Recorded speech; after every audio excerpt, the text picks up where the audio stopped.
hal laba markii ugu hore ee aan kulamo masiixa u diyaarsanay marka waxaan horay u wada baabiyey iimaanka dad badan kuleejka u socday kadibna waxaan kuleejka imid annagoo kalsooni badan ku qabo nafteeda waxaan daltayda aad kaga haysato inaan ahay masiix hadda waxaan lahaa wax la eego hadda waxaan arkay wax la arko soo sarag jambarkii ayaan wada wadaagnay nooxdii ayaan arkay isagoo akhrinaya kitaabka quduuska ah waxaan is idhi aboowe tani waa sida aan masiixi kale doodii kaga doodno tani waa mid xiiso leh markaasaa ergow saaxiibkay magaciisu wuxuu ahaa daawud uusan ahayn ku kalsooni leh waxaa la kharibay wakhtiga la joogo wuxuu akhriyey kitaabkiisa quduuska waana la xidhay markii sii wad taas oo ahayd inay calaamad yahay waddada waxaani igu dardaaran habkayga laakiin waan sii waday waxaan idhi daawud ciise wuxuu ku dadlay armaatiga sow maaha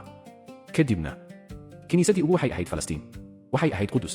waxay ahayd israa'iil sidaas darteed waa inay ku hadlaan cibraaniga laakiin inta axdiga cusub la qoray waxaa lagu qoray giri sidaas darteed waxaad leedahay tarjumaad ka timid tarjumaad cabsi leh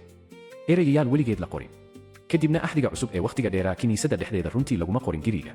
wuxuu ku qornaa laatiin sidaas darteed waxaad leedahay tarjumaad kale kadibna waxay ku jirtay laatiinka 1000 sano ka hor intay u soo guurin jarmalka waxay u guurtay ingiriis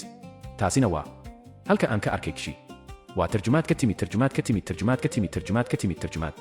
taas oo ah sababta aad u leedahay kifi nif esfi nasf iyo yaa ogf kale waxaad heshay ilo badan oo kitaabka quduuska ah sideen ku ogaan karaa nooca dhabta ah ee ereyga masiixa hadda taasi waxay u qortay buug badan oo masiixiyiin ah waxaan u diyaarsanaa inuu ku burburo doodayda david wuxuu fiiriyey markuu nabil ma kuu weydiin karaa su'aal daqiiqada ka hor waxaan kun gaystay iyada oo hooyadaa telefoon kula hadlaysa taasi ma waxay ahayd ingiriis waxaan idhi maya taasi ma waxay ahayd tarjumaad khariban maya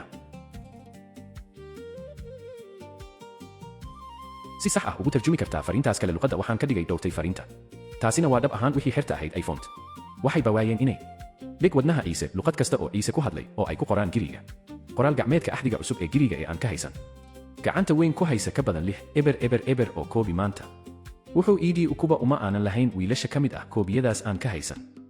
gacanta weyn ku haysa ka badan 1 eber oo laatiin coptic iyo syriac oo ah tarjumaad qoraal gacmeedkii hore ee axdiga cusub ee giriga markii uuba uma aanan lahayn ereyada ka mid ah tarjumaadadahaas waxaan ka helnay ka badan 3 eber oo xigasho oo axdiga cusub ka mid ah aabbayaashii hore ee kiniisadda oo aan ka dib u dhisno ku saabsan dhammaan axdiga cusub marar badan oo kale nabiil waxaan si hubaal ah u ogaanay fariinta axdiga cusub ee asalka ah waxaan eegay isaga waxaan idhi daawud waxaan samaynaysaa waxaan idhi waxaan la hadlay 10 masiixiyiin ah qofna iimay sheegin tan ka hor wuxuu yidhi ma u malaynaysaa inaan samaynayo tan waxaan idhi ha samaynaysiyo tan wuxuu yidhi haye ma dhammaatay waxaa wanaagsan in aad keento waxaan idhi waa la keenay aan socono cabir runtii waxaan ka doodnay oo aad u badan oo aan ka go'aansanay inaan samayno fashallada wadajirka ah si aan ugu fadhiisano dhabarka oo aan uga doodno muxuu kale wakhtiga oo dhan waxaan u tagnaa guryaheena oo aan wax u baranno oo aan ka doodno qaar kale oo caalami la joogay sababaha ah waxaan si wada jir ah u bixinay wakhti aad u badan oo aan ku jirno raadin runta waxaan noqonnay saaxiibo ugu dhow waxaan ka mid noqday saaxiibadii arooska ee arooskiisa waxaan joognay markii uu dhashay ilmihiisii ugu horreeyey dhammaan wakhtigan waxaan ka bixin isaga iyada aan u sii dhowaanayo isaga taasina waxaan ogaaday in david u dili lahaaday oo markii aad ku kalsoonaan karto qof oo ay kugula wadaagaan injiilka waxay samaysaa saamayn weyn ukuba itan ogayn in aad ku kalsoonaan karto qof oo ay ku leeyihiin dhig iyada oo aad qaadayso isku tallaabta maxaad u dhegaystaa iyaga laakiin ukuba waxaa jira qof isku daya inuu iga rogo fikirkaaga oo aad og tahay inuu ku jado kadibna waad ku lug leedahay iyaga waxaan ka dhignay dhegaysanaysaa iyaga sidaas darteed saaxiibtinimadaasi waxay ahayd mid aad u muhiim ah si aan u bilaaban geysiga injiilka qaatay wakhti dheer tani ma ahayn dhacdo habeen keli ah laakiin kadib 1 sano ah waxaan imid gabagabada hagaag qoraal gacmeedyada axdiga cusub waa kuwa lagu kalsoonaan karo ma aan shaqayn injiilka ama wax la mid ah waxay heshay keliya qoraal gacmeedyada axdiga cusub waxay i qaatay 1 sano laakiin waxaan helnay habka qoraal gacmeedka axdiga cusub u faafeen habka loo qoray oo looga dhigay kiniisadii hore ma jiran qof awood u lahaa inuu gacmeed qoraal gacmeedka oo uu bedelo hab aan isbedel lagu ogaan karin lagu ogaado dhab ahaan ma jiran hab taas loo sameeyo sidaas darteed kadib markii ay ka soo qaadeen 1 sano waxaan imid gabagabada muuqday jiran hab axdiga cusub uu ku noqon karo mid si isku mid ah oo aan la ogaan karin loo laba ma ahayn amar ah haddaba waxaan ku xanuunsaday daawud idhi hagaag david waxaan arkay in axdiga cusub uu yahay ku kalsoonaan karo laakiin ma arko ciise oo sheeganaya inuu yahay masiix meel kasta oo axdiga cusub ka mid ah hadda ku haymaankaaga tani waa meesha ugu weyn ee ay ku taagan yihiin muslimiinta sababta aan hore u sheegay muslimiintuba waxay buuxiyeen in ciise yahay masiixa muslimiintuba waxay buuxiyeen in ciise ahaa nin miraklis ah oo weligiis noolaa muslimiinta qaar waxay sharciyeeyeen inuu yahay nebiga keliya ee aan dembi lahayn dhab ahaan aan dembi lahayn oo dhulka maray laakiin marka aad tidhaahdo ciise waa masiix marka loo eego muslimka waxaad isku shaandaynaysaa gaalnimo midii ugu dhiiranayd oo aad karto quraanku wuxuu si gudeed ah u leeyahay cutubka 4 aad ee aayadda 1:7 iyo sidoo kale cutubka 5 aad aayadda 7 in ukuba aad shaqayntahay ciise waa masiix waxaad ka mid noqon doontaa jahannamada ma jiro wax dood ah oo taas ku saabsan dunida masiixiga ah dunida muslimka cutubka 5 aad aayadda 1:6 wuxuu dhigayaa ciise oo la hadlay allah wuxuu weydiiyey ciise ma u sheegtay dadka in laga cabo ingiriis yidhi ugu dab ahaan xaq uma lahi inaan u sheego wax la mid ah haddaba fikradda ah in ciise yahay masiix waa gaalnimo islaamka calaamad masiix marka ay leeyihiin ma jiro hab ciise ku noqon karo masiix sidaas darteed su'aasha ii ah hadda sida aan imid meesha ogaanshaha in axdiga cusub yahay ku kalsoonaan karo waxaan idhi hagaag waa wanaagsan tahay laakiin ciise weligiis ma sheegan inuu yahay masiix taas dhexdiisa hadda waxaan bilaabay inaan ka barto si xoogaa ka qoto dheer waxaan bilaabay inaan isku dayo inaan arko saaxiibkay David waxay marka ugu horeysay ii dhiibtay injiilka Yohana wuxuu yidhi halkan eegtan hal akhrinaya injiilka Yohana hal aayadda waxay leedahay ciise waa masiix uma baahnid in aad u marto eryaamo ereyguba wuxuu la jiray masiix ereyguba wuxuu ahaa masiix waa maxay ereygu waxaad u hoos u dhacdaysaa aayadda 1:4 ereygu wuxuu noqday hanti intuu dhexdeena ku noolaa fiiri ammaantiisa waxaan eegayaa aayadahan waxaan isku daynay inaan helo hab laga galo sababtuna waxay tahay waayo waxaan arkaynaa aayadahan waxaan isku daynay inaan helo hab laga galo sababtuna waxay tahay waxaan fiirinayay aayadahan waxaan isku daynay inaan helo sidee ku dhici kartaa inuu kani waa Yohana qoraaga waxaan rabaa inaan arko ciise oo leh waa masiix sideed yuhuud qaar ah ayaa weydiiyey waxay leeyihiin aanad weli gaadhin 5 eber sano haddana waxaad sheeganaysaa in aad aragtay Ibraahim waxaana jawaabta ciise ahayd amiin ka hor Ibraahim dhalan aniga waa ahay hadda waad og tahay marka aad tahay muslim ma aadan kaysan aniga waa ahay ka hor ma ogid waxa uu ka dhigan yahay laakiin marka qof uu ku tuso kutubka baxniintii 3:1-4 halka masiix uu u sheegay muuse in magaciisu yahay aniga waa ahay hadda bilaabaysaa in ay macnaha u samayn waxa uu ciise leeyahay qof ayaa weydiiyey aanad weli gaadhin 5 eber sano jawaabta ciise waa aniga waa ahay waxaan noolahay ilaa ekayn xataa ka hor Ibraahim waa mid si dhibaatooyinka ah u muuqda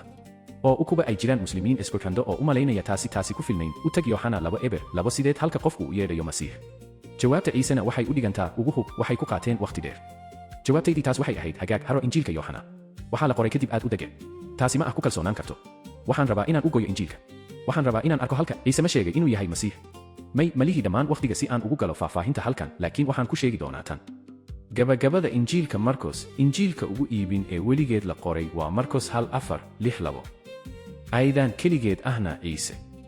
wuxuu u dhignaa laba ma aha laba xigasho oo axdiga hore ah markuu leeyahay waxaan ahay masiixii muuse waxaan ahay masiixii Daniel waxaan ahay masiixii Daawud maxaan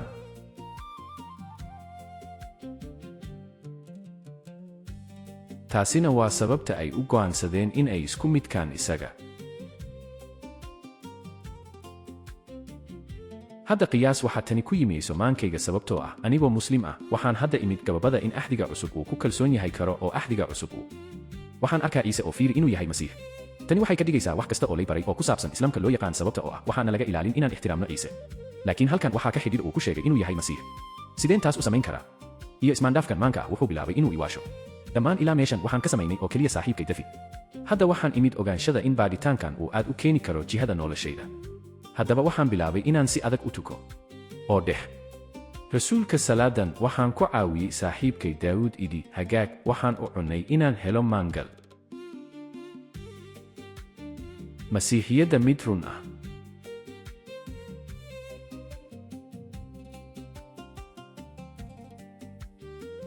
ruuxa masiixiyadda mid run ah waxaan ka helay Roma cutubka 1 aayadda 9 Boolus wuxuu leeyahay ukuba aad afkaaga ku qirato in ciise yahay oo aad ka rumaysato meesha aad ku leedahay wadnahaaga in masiix uu ka soo sara kiciyey beeralayda waad soo badbaadisay ma aad ogaan in ay jirtay mid imtixaan ah oo la xiriira ku qir afkaaga in ciise yahay oo ka rumayso wadnahaaga in masiix ka soo sara kiciyey beero waad badbaadisay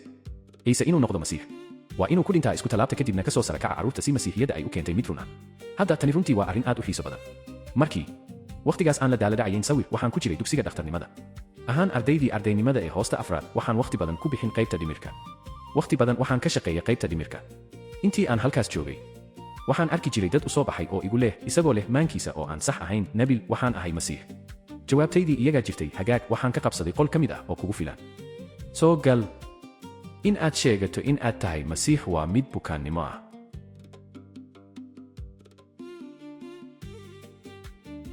laakiin ukuba ninkaasi uu kadibna lay maya eeg waxaa lay dili doonaa oo maalinta oo dhan waxaan ka soo sara kici doonaa beritaasi waa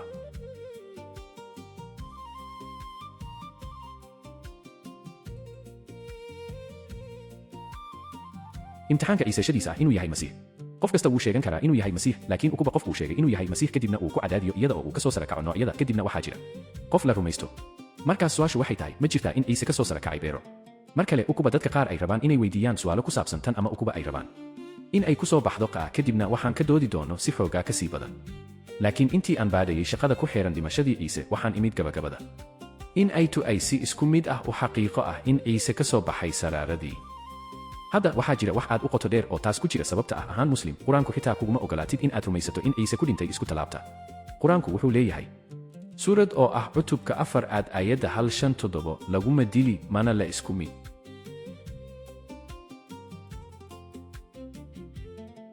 laakiin sidaas ayay ugu yeeleen iyaga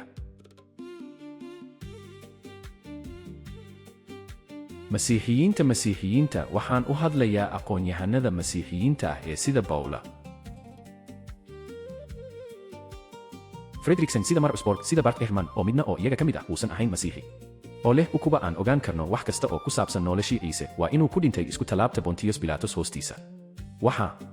dhimashadii ciise ah xaqiiqada ugu adag ee ku noloshiisa marka loo eego taariikhda taas oo keligeedna waxay ku tahay runta qur-aanka ahaan muslimna waxaan u baahnaa inaan dhab ahaan la daalaaco taas kadibna waxaan leeyahay dhammaan wixii tan inuu dhab ahaan ka soo sara kacayo ukuba aad rabtid waxyaalahaas qaar ka mid ah waxaan ku soo koobay in aad akhrido buug la id ah te Forte Resurrection of Jesus oo sidaa darteed waxaan arkayay muuqaalka tan arkayay maangal ku saabsan ciise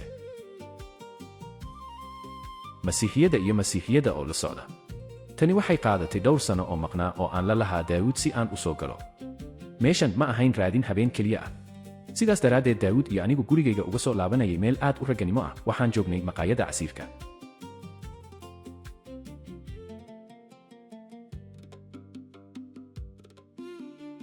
hal eber ukuba eber ay ahayd mid aan dhab ahayn oo hal eber ay ahayd mid dhab ah halkee u malayn in uu ku leeyahay maangalka masiixiyada waxaan badhay waxaan oo keliya ka fikiray shuruud kasta oo meesha ku taal hagaag waa 9 hubaal in ciise ku dhintay isku talaabta dhowr 9 eber hubaal inuu sheegay inuu yahay masiix 9 eber hubaal inuu ka soo sara kacay beer waxaan ku dhigay 8 eber ilaa 5 David fiiri markaad tidhi nabil maxaad u soo saari kartaa injiilka kadibna waxaan idhi David sababtoo ah waxaan hal eber hubaalka ahay islaamka xitaa ukuba aan ahay 8 eber ilaa 5 oo shaqayn maangalka masiixiyada maangalka islaamka waa mid ka sii adag waxaan ogahay laakiin waxaan ahay oo keliya mid hubaal ah oo kale waxaan geystay cadeymaha qur-aanka ka soo daahirnimada waxaan geystay cadeymaha Muxamed ka soo daahirnimada waxaan ahay mid hubaal ah in islaamku yahay run ingiriis leeyahay hagaag geli imtixaanka halkan waa waxa waajib ah wuxuu leeyahay u imtixaankii aad imtixaantay masiixiyada heerka muxuu kale ee kalsoonida ah darrada wafiic shuruudaha taariikhda ee muxuu kale kadibna waxaan sheeg aad ku dambayso waxaan ahaa mid aad kalsooni leh waxaan idhi hagaag ma jiro dhib sidaas darteed waxaan heerka muxuu kale ee kalsooni darrada ah marka loo eego taariikhda waxaan u baahan doonaa inaan noqdo mid kooban laakiin halkan waa waxa markii ay ka mid ahaayeen ciise waxaan ahaa mid aad u kalsooni darro ah injiilka Yohana tusaale ahaan sababtii ah injiilka Yohana sida ay dhaleen aqoon-yahanada askarta leh hadda ma aha sida ay masiixiyiin laakiin sida ay heleen aqoon-yahanada jaamacadda leh injiilka Yohana waxaa la qoray inta u dhaxaysa 6 eber iyo mase ugu 7 eber sano kadib dhimashadii ciise sidaas darteed waxaan sabab ku lahaa injiilka Yohana markii ugu Soomaali ee qof uu qoro wax ku saabsan noloshii Muxamed waxay ahayd 5 eber sano kadib dhimashadiisa kadibna qofka qoray runtii buugaasi wuu lumay waxaana ka helay waa qof kale oo baqiyay buugaag ka mid ah markii uu yidhi waxaan baqiyay oo keliya qayb ka mid ah buugaagta sababta qaybta kale waxaan u malaynayaa inay ahayd oo keliya mid aan la shaqayn karin sidaas darteed qaybta ugu xanuunsanayd ee aan ka qaadanay noloshii Muxamed waxay muujinaysaa inaad u sii kordhinayso kadibta ugu tayada ee aan ka hayn noloshii ciise waxaa lagu sheegay qofka baqiyay inuu mid aan lagu kalsoonaan karin waxaan bilaabay inaan sameeyo isbardhigga labada dhinac ah hagaag waa maxay taariikhda qur-aanka marka loo eego kitaabka quduuska hagaag waa maxay noloshii Muxamed ahayd hadda waxaan muuqaalada in Muxamed ahaa ninka ugu la yaabka badnaa ee weligiis noolaa waxaan ugu muuqanay Muxamed ahaa xisbiyahan weyn mid aad u dibloomasi ah taliya ciidan oo weyn iyo hogaamiye weyn waxaan kuugu soo muuqan doonaa nin doonay oo weyn iyo dhowraha kooxaha iyo dhowraha loo magacaabay taasina waa sida muslimiintu u arkaan Muxamed sidaas darteed marka aad aragto muslimiinta oo ixtiraamaya Muxamed kani waa ninka ay ixtiraamayaan ninkan weyn ee halyeyga ah laakiin markii aan bartay taariikhda ma aha oo keliya in ay ahayd mid dambe oo aan runtii lagu kalsoonaan karin laakiin markii aan dhab ahaan arkay waxa ay tiri in Muxamed bogaga taariikhda uu aad uga duwanaa Muxamedka ku jira wadnaha muslimiinta waxaan ogaaday inaan u baahnaa inaan doorto mid ama kan kale oo ukuba aan ahaan lahaa mid dhab ah oo aan raaci lahaa imtixaanka David oo aan waafaqin lahaa shuruudaha taariikhda tale kani wuxuu ahaa Muxamedka aan xidhi lahaa inuu noolaa mid dhib badan sidaas daraaddeed waxaan idhi hagaag ma kaga kalsoonaan karo Muxamed kadibna diinta ah muslimiintuba waxay leeyihiin ashahaadada si aad u badan muslim waa in aad rumaysato ashahaada taas oo ah laa ilaaha ila allah muxammadun rasuulullah ma jiro masiix kale oo aan ahayn allah muxammadna waa rasuulkiisa sidaas daraaddeed ma jiro masiix kale oo aan ahayn allah waxaan isku daynay inaan taas u doodo qur-aanka kadibna muxammadna waa rasuulkiisa waxaan isku daynay inaan taas u doodo baaritaanka noloshiisa qaybtan ma ahayn mid u caddayni waxaan u tegay dhammaan sababaha dooda ee igu muuqday badbaadada oo ku saabsan sababta qur-aanku yahay ereyga masiix waxaan kuugu soo muuqday qur-aanka weligiis la beddelay waxaan muuqanay in qur-aanku uu ka leeyahay calaamad oo ah miraklisyo aqoonta dugsiga ah waxaan muuqanay in qur-aanku uu ka leeyahay sii sheegyo ku saabsan mustaqbalka oo intii aan bilaabay inaan baadho mid kasta oo ka mid ah sheegashooyinkan mar kale iyada oo la wada dhaleeceeyey carruurta oo muxuu kale oo aan ku caddayn masiixiyadda bilaabaysay in ay burburto oo marka aad wafeeriso waxaan san sheegi doonaa hadda kadib markii aan fiirino kuwa badan khamriga dunida ee kala duwan marka aad wafeeriso heerka muxuu kale ee kalsooni darrada ah ee masiixiyadda fikrad kasta oo kale oo dunida ah masiixiyadda waxay ka soo baxaysaa kor mar kasta oo la jooga waxaan u hadlayaa meel aad u qalab oo kor ah waxaan wada hadal la lahaa maalin dhow saaxiibo ka mid ah Oxford oo ahaa kuwa kitaabka aan rumaysnayn loogu waxaan idhi waxaan arkay taas laakiin wafeec kalsoonida darrada ah ee muxuu kale fikradda aan masiixa rumaysnayn oo nooc walba oo la joogo aragti ogaansho ayaa u soo baxday iyagii oo bilaabayeen in ay isbarbardhigaan sida uu Squenes leeyahay isbarbardhigga waa hooyada oo markii aan isbardhigay islaamka iyo masiixiyadda waxaan ogaaday in masiixiyadda ay ka soo baxday meel aad u qalabaysan oo kor ah hadda tani waa markii dunidaydu ay ku dhacday dhibaatada ah ma ka samayn karin oo keliya nooc walba inaan dooranayo injiilka ukuba aan lahaa taas kadibna waxaan soo jeedini lahaa ceeb aad u weyn oo ku saabsan qoyskayga qoysaska muslimka ahna marar badan waxay ka soo baxeen asalka sharaf ceebta sidaas darteed si aan ku siiyo fikrad wax kasta oo awowgay sameeyey wax kasta oo awowgay weyn sameeyey oo ku saabsan wacdiga islaamka waxay ahayd in uu ku dhalo sharaf iyo kalsoonida bulshada ukuba uu noqdo wiilkiisa weyn kadibna waa sida inaan simay dhammaan sharafka ay weligood ka heleen nolosha dhan ma aha oo keliya aniga oo loo eegi doono iyada oo la leeyahay ceeb ka dheel qoyskayga hooyaday iyo aabbahay oo bixiya dhammaan noloshooda iyagoo igu shubaya aniga ukuba aan noqdo masiixi waxaan u soo jiidayaa ceeb iyaga oo aan u jiidayaa magacooda dhiyatada dhexdeeda noloshooda waa kuwa lagu burburiyey sababta oo ah go'aankayga taas oo ka dagaal waxaa jira wax la ikhtirac ka bixidda islaamka marka loo eego taariikhda oo si aan u noqdo xoogaa afarta ka sii dhimashada dhammaan dugsiye sunniga ah ee taariikhda iyo dhammaan dugsiyada ee ugu weyn ee shiicada ah ee taariikhda waxay baraa in ukuba aad ka baxdo islaamka waad la dili karaa wax kala duwan dhexdiisa waxay ku ismaandhaafaan xaaladaha laakiin waxay ku heshiiyaan in ay dhici karto sidaas darteed muslimku waa inuu ka fikiro mar walba noloshiisa bulshada si hubaal ah oo mase xitaa burburinta noloshada bulshada ee qoyska kadibna mase xataa digniin noloshiisa dhabta ah sababtoo ah baaskiilka bixidda kadibna ukuba aad ku qala tahay waxaan oo dhan qur-aanku wuxuu leeyahay waxaad ka mid noqon doontaa jahannamada wax kasta runtii waa buug la miisaamay dhib ka dhigaysaa mid aad u adag oo qof ku qoran islaamka sidaas darteed meeshan waxaan ku dhacay jilbaha waxaan bilaabay weydiinta masiixiyadda salaada maanta ah dhexdeeda ka baxsan salaada maanta ah waxaan weydiinay masiix waxaan u qaadanay in aad igu soo koobtay naftaada islaamku uusan ahayn run waad ku mahadsan tahay in aad i cafiso sheegidda taas waxaan ku caddayn sida masiixiyadda ay noqon karto run waad ku mahadsan tahay in aad i cafiso sheegidda taas ma sheegi karaa yaan tahay hadda si aan kuu siiyo xoogaa faham ah iyo ogaansho ah oo ku saabsan dhaqanka islaamka daaha looma jeexin habka masiixiyiintu sida loo eego islaamka daahii weli waa ku jira kor muslimiintuba kuma wada dhex jiraan masiix xitaa nebiyadii kuma wada dhex jiran masiix nebiyadii waxay la hadleen malaa'igaha oo la hadlay masiix muslimiintuba ma aha amarada in ay helaan oo keliya fariimaha masiix ma aha yeedho ah oo heer ah kuma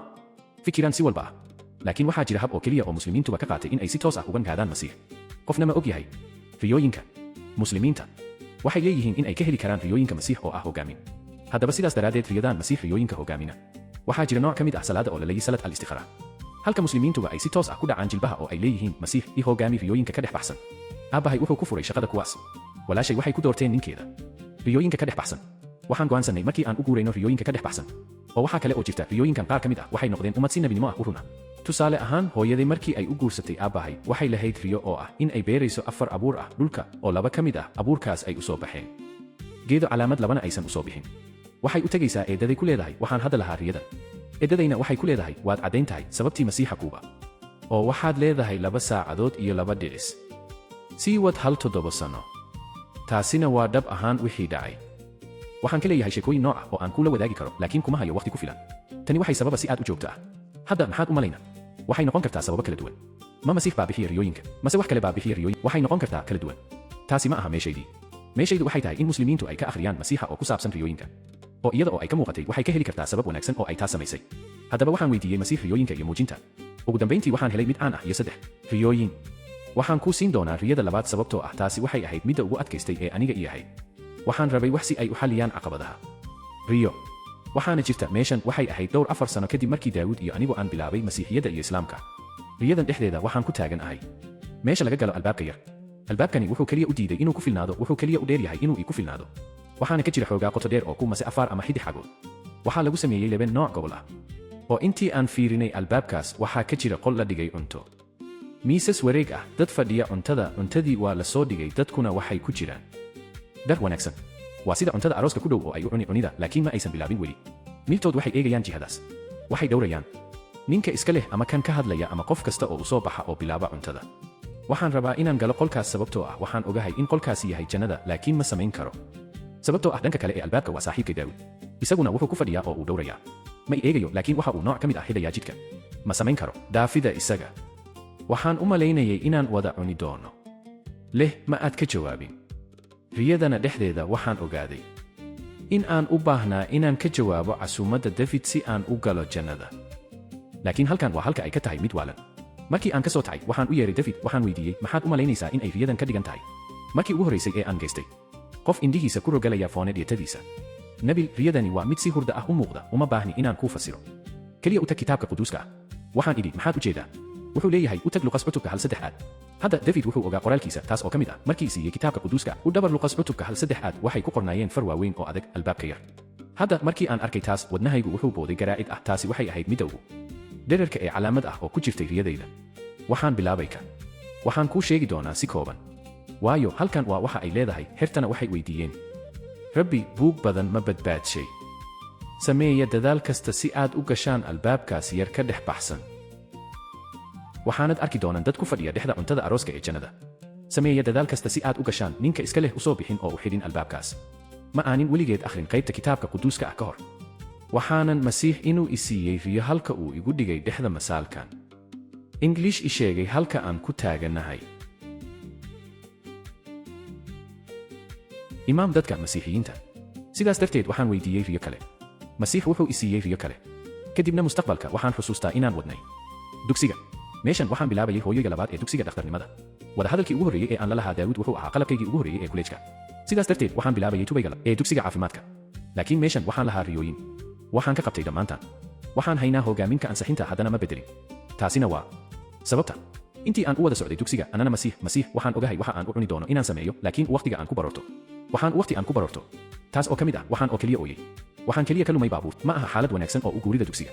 sidaas darteed waxaan ku xanuunsaday gortayda mana ogi waxa aan qabanay sidaas darteed waxaan soo saaray quraanka iyo kitaabka quduuska ah waxaan idhi masiix isii oo keliya raaxo waxaanan furay waxaan bilaabay akhriskiisa markii ugu horreysay ee noloshayda waxaan bilaabay akhriska quraanka ma aha sababo qoraal ah laakiin sababo hogaamin ah oo intii aan raadinay raaxo waxaan muuqaalka jiran ayaad keligeed ah oo calaamad ah oo loogu talagalay in lagu raaxeeyo nin dhibaataysan midna ma jiro waxaan idhi mawba ogi halka aan ka bilaabo kitaabka quduuska ah ma aanin weligeed u tegin si hogaamin ah awoodda mar kale waxaan keliya u tegay si aan isku day inaan rogo sidaas darteed waxaan idhi hagaag waxaan keliya ka bilaabi doonaa axdiga cusub waxaan furay matayo cutubka 1 waxaan arkay abtirsiino nooca sidaas darteed waan dhaafay iyaga waxaan lahaa sabab waxaan ahaa muslim ma ogi waxa sabab u ah waan dhaaf iyaga iguma qaatay waqti dheer si aan u galo matayo cutubka 5 halka ay ku waxaa lagu calaamadeeyey baroorta sababtoo ah waxaa la raaxayn doonaa iyaga oo markii aan arkay ereyadaas waxay ahayd sida koronto oo ku taal bogaga oo waxay ka booday bogaga bilaabaysay wadnahayga taasina waa wixii ay u dhigantay intii aan akhrinayay erayadan waxaan ka fikirayay ciise wuxuu taas aniga aawaday waragga idinka wuxuu taas aniga aawaday 2 eber sano ka hor waxaanan si dhab ah u bilaabay akhriska tan oo aayad kasta oo bilaabay akhriskeeda waxaan bilaabay inaan u dhigo sida aan wada hadal leeyahay kitaabka quduuska waxaan weydiinayay masiix su'aal sida masiix sideen ku ogaan karaa in aad geysan karto salanada kadibna waxaan akhrinayay qoraalka hoose ee masiix inuu geysan karo salanada u tag 1 Yooxanaa 5 wanaagsan boom sidaas darteed waxaan akhriyay kitaabka quduuska waxaan u socday ambo iyo dib waxaanan ugu helay matayo qaybta 1 eber aad matayo cutubka 1 eber aad wuxuu leeyahay kan iqirta dadka dunidan ka hor waxaan ku qiri doonaa aabahayga jannada ku jira ka hor kan idiyada dadka dunidan ka horna waxaan ku didi doonaa aabahayga jannada ku jira ka hor ig lahaa dhammaan macluumaadka aan u baahnaa waxaan lahaa dhammaan hogaaminta ruuxiga ah ee aan weydiiyey saddex afar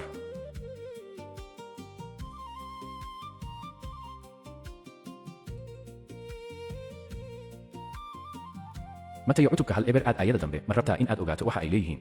kan jaada aabaha ama hooyada ka badan aniga ma aha mid u qalma aniga intii aan akhrinayay taas waxaan idhi masiix ma aha oo keliyeyda si walba ah waa dhammaan noloshayda maxay aayadaha dambe leeyihiin wuxuu og yahay cuni qarashka oo muslimiintuba ay u baahan yihiin inay maanta soo iibiyaan cunto oo aad u baahan tahay inaad bixiso ukuba aad geysanaysid tan ma aha inaad cusub waa cuni xertu ay u baahnayeen inay ka soo iibsadaan bilaabashada waa cunto dhammaanteen aan u baahannahay inaan u diyaarsanno inaan bixino ukuba aan raacayno ciise sidaas darteed waxaan ku dhacay jilbahayga waxaan ku tuko wax nooca qofna iimay sheegin ku saabsan salaada dembiyada waxaan tuko ciise wax dhawaaqayay sida mid aad u muslim ah laakiin waxaan idhi rabbiga waxaan buuxinahay in aad tahay waxaana ka mid ah iyada oo aad ku leedahay aniga waxaan annanayaa in aad qaaday dembiyadayda ku dhintay isku tallaabtii oo aad ka soo sara kacaysaan waxaan rabaa inaan ku socdo noloshayda oo meeshaas la joogo waxaan maanka ka raacay injiilka laakiin ma u malaynayo inaan dhab ahaan u fahmay injiilka si buuxda weli taasi ma ahayn ilaa dhowr maalmood kadib aan arkay aabbahay oo ooya markii ugu horraysay ee noloshayda aabbahay wuxuu ahaa 4 sano oo khibrad u leh ciidamada badda eus aniga aawaday wuxuu ahaa sida nooca jira wuxuu ahaa sida subermankayga oo halkan waa waxa uu iku yidhi oo tan oo keliya nabil maanta waxaan u damqanayaa sida maalintayda looga joojinayo dhexda hooyadayna ma aysan odhan erey keligiis ah waxay ahayd sida waxaa jiray iftiin ku jiray indhaheeda ka soo laga bilaabo maalintaas ilaa maanta waxaanu keliya oo xidhay isaga ma aysan noqonin muxuu kale kadib oo kadib wadahadal iyagaa la lahaa waxaan oo keliya ku dhacay jilbahayga waana waxaan bilaabay inuu masiix ii dili weyday